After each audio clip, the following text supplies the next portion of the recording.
Dans le cadre des élections chambres 2019, chaque section est invitée à mener une action.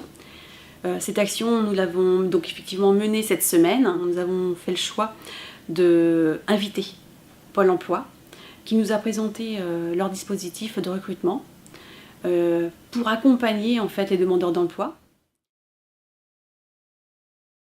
Alors, donc nous avons présenté les mesures de Pôle emploi. Tout d'abord, la période d'immersion, en fait, c'est dans un premier temps soit pour découvrir le métier, sécuriser son projet professionnel, ou dans le cadre d'un recrutement, en fait. Donc, dans un recrutement, on peut faire 5 jours de période d'immersion.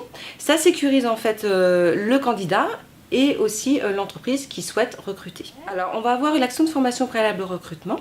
Cette action de formation va de 30 heures à 400 heures. Elle peut être faite via un organisme externe ou en interne à l'entreprise. Donc le Pôle emploi aide financièrement l'entreprise. Ça peut être 5 € de l'heure ou 8 € de l'heure. On peut avoir aussi de la préparation opérationnelle à l'emploi. Donc dans ce cadre, en fait, on a un cofinancement de l'OPCA, de l'OPCA. Ça peut être le FAFSEA, l'OPCA Transport, etc. Il finance à hauteur de 8 € de l'heure et le Pôle emploi va se charger en fait de financer la rémunération du stagiaire. Dans tous ces cas, la personne qui va aller sur cette mesure doit être demandeur d'emploi.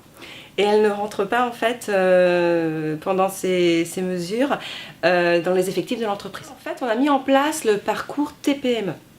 Ce parcours en fait va cibler les entreprises de moins de 19 salariés, les demandeurs d'emploi Pays de la Loire et les entreprises aussi Pays de la Loire. On peut aller donc de 400 heures à 800 heures pour une formation en interne ou en externe. On va être sur une formation externe sur une aide financière maximale de 18 €. Et puis sur l'interne à 12,50 €. En pratique, on a eu un témoignage où l'agriculteur nous a expliqué que concrètement, le recrutement de son salarié pendant pratiquement 6 mois était... ne lui coûte rien en fait, puisque la rémunération est prise en charge par Pôle emploi. Là, on est à 80% du SMIC. Même si le demandeur n'a pas d'indemnisation, s'il est à 0, en fait, on va lui donner 80% du SMIC. Libre après à l'entreprise de donner jusqu'à 100%. Et effectivement, le demandeur ne rentre pas dans les effectifs de l'entreprise, en fait, de l'exploitation pendant toute cette durée de formation. C'est une montée en compétences. C'est aussi mettre l'accent sur, oui, effectivement, les compétences transférables en fait, que les personnes ont pu acquérir pendant leur expérience professionnelle. On s'est rendu compte que Pôle emploi s'était réorganisé, donc 3 pôles sur le département, Mayenne, Laval et Château-Gontier. Ils se sont aussi réorganisés sur des sections de l'entreprise qui permettent en fait de connaître le milieu, notamment voilà, il y a l'industrie, et donc là ça leur permet de connaître le milieu agricole. Ils sont tout à fait à notre écoute.